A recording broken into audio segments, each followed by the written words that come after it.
xilligii dawladdii hore Itoobiya waxay xirtay biyaha webiga Shabeelle kolka oo dalka ay ka jireen abaaro galaaftay nolosha dadka iyo dunyada laakiin maamulkii madaxweyne Xasan Sheekh waxba kama uusan qaban arintaas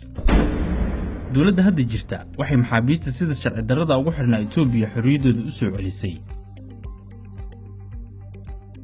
May 2015 midowga Yurub waxa uu safaarad ka furtay xerada Xalane kadib dhul bilaash ah oo dawladdu siisay balse waxa ay shuruuda shaqada xaruntaasi ka dhigeen in qof Soomaali ah uusan ka shaqayn karin July 2017 dawladda hadda jirta waxay xisaabin ku bilowday 157 shirkadood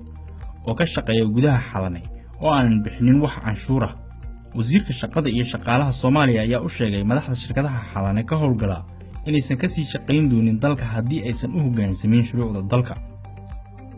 maamulkii hore ciidanka iyo shaqaalaha dawladda marnaba mushaarkooda uma heli jirin si joogto ah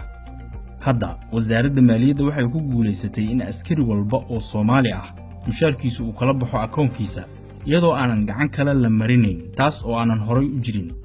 afartii sano oo ay jirtay dawladdii hore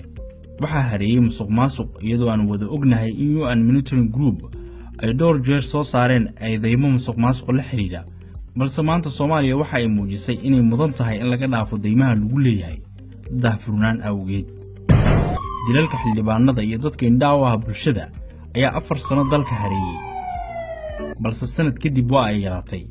kadib markii ay si adag u shaqeeyeen ciidanka sirdoonka waxa la dhisay ciidanka xasilinta caasimadda oo xakameeyay hubkii faraha badnaa ee magaalada lagu dhaxwatay wali ammaanka ma dhamaystirna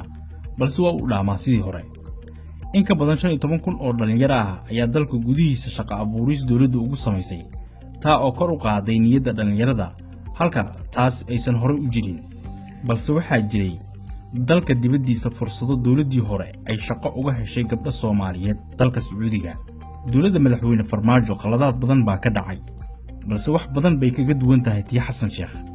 nabad waa nolol nabad la'aanteedna lama noolaan karo waxa aaminsanahay inay nabad u tahay nolosha dhan nabadu waa furaha nolosha nabadu waxa weeyaan wax bulsho ku horumarto